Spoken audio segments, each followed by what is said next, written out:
दोस्तों, जय माता दी। कैसे हैं आप? उम्मीद करते हैं अच्छे होंगे। मैं भी अच्छी हूँ। और आज मैं आपको दानवीर कर्ण की कहानी सुनाने जा रही हूँ। तो दानवीर कर्ण थे जो वो कुंती के पुत्र थे, ज्येष्ठ पुत्र थे। लेकिन जो वो थे वो मतलब कुंती के विवाह से पहले ही मतलब उत्पन्न हो गए थे। तो कुंती किसकी थी? कुंतल देश की राजा की लड़की थी। लेकिन कुंती उनकी अपनी पुत्री नहीं थी, उनकी कोई संतान नहीं थी। तो उन्होंने क्या किया था, अपनी भांजी को मतलब बहन की लड़की को गोद ले लिया था और उससे पाला पोसा और बड़ा किया। लेकिन कुंती के बचपन से ही उनके अंदर अच्छे अच्छे गुण आ गए थे। वो बहुत सहनशील और अच्छी मतलब वो थी, लड़की थी। और एक दिन क्या होता है, दुर्वासा ऋषि वहाँ रहने के लिए आते हैं और कुंती उनकी इतनी सेवा करती है कि मतलब बहुत ज़्यादा उनकी, दुर्वासा ऋषि तो बहुत क्रोधित थे, उन्हें बहुत जल्दी क्रोध आ जाता था। लेकिन कुंती उनकी बहुत सेवा करती है। और जब दुर्वासा ऋषि वहाँ से निकलते हैं तो कुंती को कहते हैं कि तुम्हें मैं एक वरदान दे रहा हूँ, मतलब एक वरदान देना चाहता हूँ क्योंकि तुमने मेरी बहुत सेवा की। मेरी सेवा मतलब कोई नहीं कर पाता, मैं क्रोध वाला हूँ। तो उन्हें एक वरदान देते हैं और कहते हैं कि मैं तुम्हें एक मंत्र दे रहा हूँ, मतलब तुम किसी भी देवता का आह्वान करोगे तो तुम्हें क्या, तुम्हें इस मंत्र से क्या कुछ मतलब तुम्हारी एक संतान उत्पन्न होगी। तो वो कहते उस मंत्र को मतलब उसके रूप में ले लेती है। और फिर वो मंत्र उनके दिमाग में वही चीज़ क्या है बार बार घूमती रहती थी। तो एक दिन क्या कहते हैं कि बचपन में मतलब बचपन बुद्धि होती है, उनके अंदर भी जिज्ञासा रहती है कि मैं इस मंत्र को एक बार इसका उपयोग करके देखती हूँ, ये मंत्र कितना काम करता है। वो सुबह उठती है और सूर्य देव को देखती है और सूर्य देव का आह्वान करने लग जाती है। सूर्य देव को मंत्र का उपयोग और सूर्य देव एकदम तुरंत प्रकट हो जाते हैं और वो वरदान कहते हैं कि कुंती मांगो। लेकिन कुंती, क्योंकि मैं तुम्हें क्या बिना संतान दिए तो यहाँ से जाऊँगा नहीं, क्योंकि इस मंत्र का तो ये प्रयोग है। और कुंती कहते हैं मुझे कोई संतान नहीं चाहिए, मैं तो सिर्फ उस मंत्र को देखना चाहती हूँ, इसमें कितनी शक्ति। लेकिन वो कहते हैं कि मंत्र वापस नहीं जाए, मतलब तुम्हें तो पुत्र मतलब तुम्हें तो एक पुत्र मैं दे के ही जाऊँगा। लेकिन उसकी मतलब उसको क्या कहते फिर मजबूरी से उन्हें ये वरदान को स्वीकार करना पड़ता और उनका एक पुत्र उत्पन्न हो जाता है। लेकिन कुंती क्या थी, उनके तब मतलब विवाह नहीं हुआ था और वो कहती थी कि मैं इस पुत्र को लेके कहाँ जाऊँगी, मैं इसका क्या करूँगी। वो उससे क्या करती थी, टोकरी में रख के और टोकरी में रखकर गंगा में बहा देती ना, मतलब नदी में प्रभावित कर देती है। और वो टोकरी में वो पुत्र जो रखा रहता है वो बहते बहते बहते बहुत दूर तक चला जाता है। लेकिन उस पर पुत्र में वो सूर्य पुत्र था, उसमें क्या था, एक चीज़ थी, भगवान ने उसे एक चीज़ दे रखी थी। उसमें क्या था, उस शरीर में कवच था और कान में कुंडल थे हैं। तो अद्भुत पुत्र था। तो अब वो आगे आगे बहते बहते आगे चला जाता है। लेकिन वहाँ उन्हें एक वो रहता है, सारथी रहता है। सारथी मतलब जो राजाओं का सारथी रहता है, वो उसे मतलब देख लेता है और उस टोकरे को किनारे पे ले आता है। देखता तो उसमें एक बहुत सुंदर पुत्र है, तो उसे अपने घर ले आता है। और जो उनका वो थे जो मतलब उनका माता जो उसकी पत्नी थी उसका नाम क्या था, राधा था। इसलिए उनका नाम क्या, उन्हें राधे राधे नाम से भी कहा जाता था। तो उससे पालते पोसते हैं और उस वो बहुत बड़ा हो जाता है। बड़ा होने के बाद उसके अंदर मतलब क्षत्रिय वाले गुण तो होने ही थे, क्योंकि वो मतलब भले उसे किसी सेनापति ने पाला है, मल्हार वाला, लेकिन वो क्या उसके अंदर क्या सैन्य क्षत्रिय गुण तो आने ही थे। तो वो क्या करता था कि मतलब करता था धनुष का और उसका और उस मतलब धनुर्विद्या का प्रयोग करता था जैसे मतलब ना। और फिर दिन भर वो धनुष का अभ्यास करके फिर रात को अपने घर को आता। लेकिन उसके जो माँ पिता थे उसको देख के आश्चर्य होते थे। वो कहते थे कि ये मतलब ऐसे साधारण पुत्र नहीं, मतलब जो इसके अंदर कुछ तो है ऐसी बात जो मैं। फिर उसके कवच कुंडल भी थे, उन्हें देख के वो आश्चर्यचकित होते। तो वो धीरे धीरे फिर द्रोणाचार्य के यहाँ जाता है।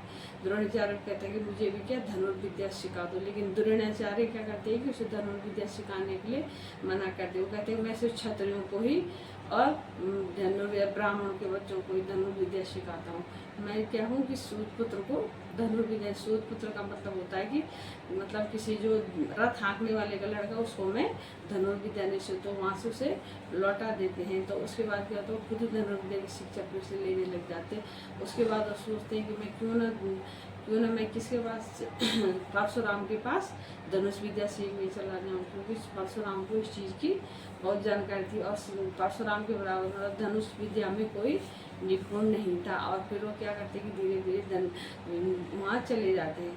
वहाँ जाते हैं तो वो परशुराम की एक वो थी कि सिर्फ क्या थे कि सिर्फ ब्राह्मणों को ही धनुर्विद्या देते हो, क्षत्रियों को बिल्कुल धनुर्विद्या नहीं सिखाते, तो वो झूठ बोल के ब्राह्मण का नाम लेके वहाँ धनुर्विद्या सीखने चले जाते। परशुराम उन्हें बहुत अच्छी तरह सिखाते, कुछ उन्हें मंत्र भी, कुछ उन्हें अस्त्र भी देते, दैवीय अस्त्र, और वो उनके परम शिष्य बन जाते हैं। कौन कारण है। और उसके बाद क्या होता है कि एक दिन परशुराम बहुत थके हुए रहते हैं, मतलब युद्ध अभ्यास सिखाने के लिए, शस्त्र विद्या सिखाने में।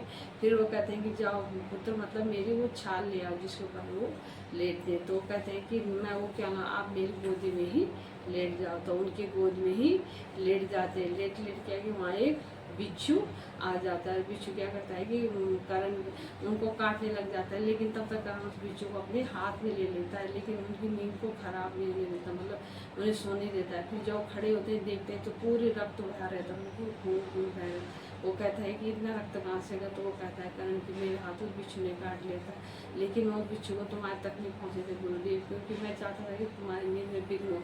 लेकिन उनके दिमाग में संदेह हो जाता है। वो कहते हैं कि जो ब्राह्मण होते हैं उनके अंदर इतनी शक्ति नहीं होती, ये सिर्फ क्षत्रिय इस चीज़ को इतना दर्द मतलब बर्दाश्त कर सकते हैं। लेकिन कारण बहुत बोलते हैं, लेकिन उन्हें पता चल जाता है। फिर वो कहते सच बताओ तुम कौन हो। तो वो बता देते हैं कि मैं सूत पुत्र हूँ। और उन्हें बहुत क्रोध आता है कि तुमने मतलब झूठ बोल के मेरे से विद्या ग्रहण की। उसके बाद क्या होता है कि उन्हें श्राप दे देते हैं। इतना रक्त देख देख परशुराम विचलित हो जाते हैं। कहते हैं कि तुम कौन हो, मुझे सच बताओ, क्योंकि इतनी मतलब तो कीड़े के काटने पे जो इतना दर्द होता है सिर्फ एक क्षत्रिय सहन कर सकते। बताओ तुम कौन हो, तुम क्षत्रिय हो। तो वो कहते हैं कि न मैं क्षत्रिय हूँ न ब्राह्मण हूँ, मैं एक सूत पुत्र हूँ। सूत पुत्र मतलब जो राजा के रथ को हाँकता है। तो परशुराम को बहुत क्रोध हो जाता है, क्योंकि उन्हें तो झूठ बोलने वालों से बहुत क्रोध आता था। फिर वो कहने लग जाते कि अब चले जाओ यहाँ से, और जो विद्या तुमने सीखी और तुम क्या आधे, जब तुम कई युद्ध में जाओगे तो आधे युद्ध में ही तुम इस विद्या को भूल जाओगे।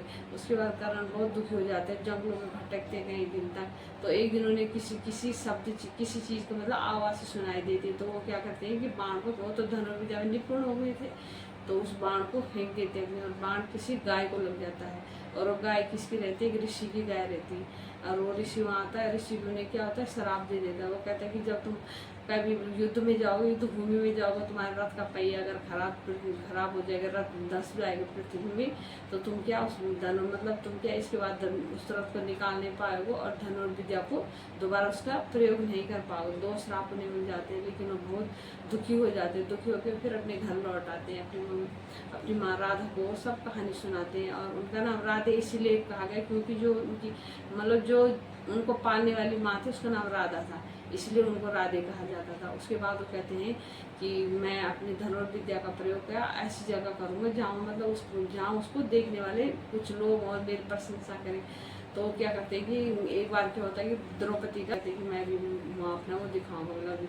फिर उसके बाद बीच में क्या होता है कि जो दुर्योधन होते हैं, दुर्योधन उनको एक सभा में मतलब क्या अर्जुन से उनका क्या होता है धनुर्विद्या में वो सामलाप होता है। लेकिन धनुर्विद्या में क्या होता है कि उन्हें जो द्रोणाचार्य होते हैं उनको मना कर देते हैं। कहते हैं कि ये जो धनुर्विद्या की जो प्रतियोगिता हो रही है मतलब इसमें भी क्षत्रिय भाग ले से सूत नहीं। लेकिन जो दुर्योधन होते हैं उनको पूरा साथ देते हो। कहते हैं कि इसमें तुम कह रहे हो ना कि सूत पुत्र इसमें क्या भाग ले, इसलिए मैं आज से क्या इसको अपना मित्र बनाता हूँ। इनका नाम आज से राधे नहीं कारण होगा, उन्हें अंग देश का राजा बना देते। इसलिए अब ये क्या दोनों मतलब दोनों एकदम अच्छे मित्र बन जाते हैं। और फिर उसके बाद फिर मैं वहीं पे आऊँगी। वो दोनों क्या करते हैं कि वहाँ जाते हैं द्रौपदी देश में जाते हैं। और वहाँ क्या होती कि द्रौपदी की स्वयंवर की तैयारी होने लगती। तो अब क्या होता है वहाँ फिर से क्या वहाँ ये प्रतियोगिता में ये कहा गया था कि जो मछली की पानी में नीचे क्या देखेगा, मछली को देखेगा, उसके बाद मछली की आंखों पर तीर मारेगा, वही क्या होगा द्रौपदी को मतलब क्या वरमाला पहनाएगा, उससे विवाह करेगा। लेकिन वो क्या होता है कि वो उसके बाद क्या होता है कि कर्ण की मतलब जब बारी आती है तो वो चले जाते हैं। लेकिन वो धनुर्विद्या में क्या निपुण थे, जैसे वो धनुर्विद्या पर पत्नी चढ़ाने लग जाते हैं मतलब तीर चढ़ाने लगते, वैसे तो क्या कहती है वो कहती है द्रौपदी की मैं सूत पुत्र से व्यवहार नहीं कर सकती, इसलिए तुम्हें इस प्रतियोगिता में भाग लेने की कोई ज़रूरत नहीं है। और बेचारे अपमानित होके वहाँ से चले आते हैं। और फिर उस प्रतियोगिता को अर्जुन जीत ले और अर्जुन को क्या मतलब उसका द्रौपदी के बाद फिर अर्जुन से हो जाता है। लेकिन वो तो सभी भाइयों के साथ है। लेकिन आगे फिर उसके बाद क्या होता है कि करण फिर वही आ जाए, उसके मन में वही बातें चलती रहती। इसलिए द्यूत की राह हुई थी तो उसमें क्या होता है कि द्रौपदी का मतलब जो अपमान होता उसी को बदला मतलब करण ने लिया था। लेकिन भले उस बात के लिए बहुत पछताए बाद में। फिर क्या हुआ कि उसके बाद महाभारत का युद्ध हुआ। महाभारत युद्ध होने के बाद क्या हुआ कि कुंती उनसे मिलने आई। कुंती ने कहा कि तुम मेरे ज्येष्ठ पुत्र हो, तुम पांडवों की तरफ से लड़ो। लेकिन वो कहते कि वो बहुत क्रोधित होते, कहते कि अब उन्हीं की तरफ से लड़ूंगा जिन्होंने हमेशा मेरे साथ दिए। और मैं दुर्योधन से मतलब मैंने उनके वचन लिया है कि मैं हमेशा उन्हीं के लिए लड़ूंगा। आज तुम मेरी माँ बोली आज तक तुम कहाँ थी, लेकिन उन्होंने कहा कि युद्ध में सिर्फ मतलब मैं अर्जुन पे ही शस्त्र चलाऊंगा, औरों पे किसी भी शस्त्र नहीं चलाऊंगा, आप माँ चिंता मत करो। फिर कुंती कहती कि ठीक है माँ, बस सिर्फ एक अर्जुन के कारण में से तुम्हारा एक पुत्र ही जीवित रहेगा और तुम 5 पुत्रों की माँ ही रहोगे, में से 6 की कभी नहीं। तो ये वचन दे देती है और फिर वो वहाँ से चली आती है 2 दिन तक। फिर क्या होता है उसके बाद कि जब महाभारत का युद्ध होता है तो इंद्र भी फिर क्या, इंद्र को पता लगता है कि इनके पास कवच कुंडल है। तो इंद्र के जो अर्जुन था वो इंद्र का पुत्र था। तो वो कहता है कि अर्जुन को बचाना, तो मैं क्या, मैंने तो इनका नाम सुना है तो मैं इससे कवच और कुंडल ले लेता हूँ। तो इंद्र क्या करते हैं कि एक ऋषि के वेश में, बूढ़े ऋषि के वेश में वहाँ आते हैं और उनसे कहते हैं कि मुझे कुछ तुमसे मांगना है। तुम्हारे दान वीरता के तो बहुत किस्से हैं, क्योंकि कर्ण बहुत ही दानी थे, उनके यहाँ से कोई कभी खाली नहीं जाता। लेकिन उनके सपने में क्या, पहले ही सूर्यदेव आ गए थे। सूर्यदेव ने उनसे पहले कह देता है कि अब तुम्हें इंद्र आएंगे कल और तुमसे क्या कवच और कुंडल मांगेंगे, तो तुम देना मत, उन्हें मना कर देना है। तो वो कहता है कि अब वो मेरे से लेने आ जाएंगे तो मैं उन्हें अपने दरबार से खाली नहीं जाने दूँगी, क्योंकि मेरे दरबार से आज तक कोई खाली नहीं। मैं दान वीरता में सबसे ऊपर मतलब मेरा नाम है, आगे मेरा ही नाम लिया जाता, तो मैं ये नहीं कहूँ। उसके बाद क्या होता है, अगले दिन सुबह क्या होता है कि जो इंद्र होते हैं वो क्या एक बूढ़े ऋषि के रूप में आते हैं और उनसे कवच कुंडल मांगते हैं, लेकिन उन्हें पहचान लेते हैं। वो कहते हैं लो ले जाओ कवच कुंडल। तो उन्हें इंद्र को भी उनकी मतलब उसके दान वीरता पे वो खुश हो जाते हैं और उन्हें अस्त्र दे देते हैं, मतलब जो दिव्य शक्ति बोलते हैं जिसको 500 अस्त्र होता है वो उसे दे देते। कहते हैं इसका प्रयोग तुम जिस चीज़ के लिए भी करोगे, मतलब किसी वीर से वीर व्यक्ति करोगे वो उसी टाइम क्या मर जाएगी जिसमें तुम इसका 500 अस्त्र का प्रयोग करोगे। तो वो कहते हैं कि और वो ले लेता है। उसके बाद महाभारत के युद्ध होते हैं, वो उस 500 अस्त्र को अर्जुन के लिए रखता है। लेकिन उस दिन महाभारत के युद्ध में क्या होता है कि जो कृष्ण भगवान अपना दिमाग लगाते हैं वो क्या करते हैं कि जो वो भीम रहता है, भीम का जो पुत्र होता है घटोत्कच, उसको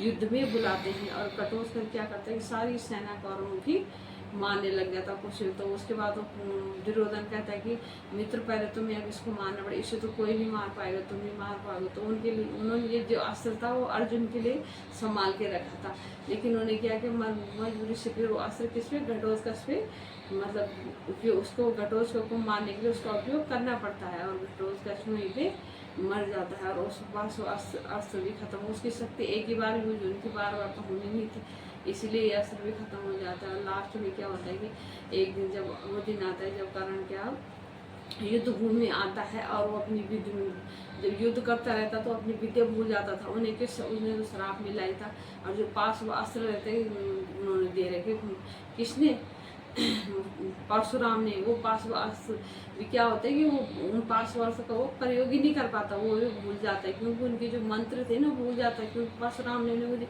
उनका आह्वान करता लेकिन उन्हें ध्यान ही नहीं आता। फिर उसे एक ऋषि ने भी श्राप दिया था कि जब तुम्हारा रथ मतलब पृथ्वी पर धस जाएगा, तो उनका रथ एक दिन पृथ्वी पर धस जाता, उसे निकालने के लिए जाते लेकिन वो निकल नहीं पाता और वो युद्ध भी भूल जाते हैं कि। और उसके बाद उसी का फायदा उठा करके कृष्ण भगवान कहते हैं कि आप इनका वध करो, लेकिन अर्जुन कहता है कि ये तो अन्याय है। लेकिन वो कहते हैं कि वो अन्याय तब कहाँ गया था जब ये तुम्हारे पुत्र को इन्होंने इतने लोगों ने मतलब 16 लोगों ने मिलकर एक 16 साल के मतलब 17 साल के बालक को मारा था, तब इनका वो कहाँ गया था ज्ञान, इसलिए तुम अभी अस्त्र उठाओ उसको मारो। उसी टाइम जैसे कर्ण नीचे उतरता अपने रथ से और वहाँ से पृथ्वी से जो रथ धस गया था उसको निकालने लग जाता है पृथ्वी से, वैसे अर्जुन उन पर तीर छोड़ देता और वहीं पे उनकी मृत्यु हो जाती है। और लेकिन दानवीर कर्ण थे जो वो बहुत अच्छे थे, उनके दुर्योधन की मित्रता के कारण हमने ये चीज़ें करनी पड़ी थी। लेकिन आप उम्मीद है आपको मेरी कहानी पसंद आएगी, लाइक कीजिए, सब्सक्राइब, धन्यवाद।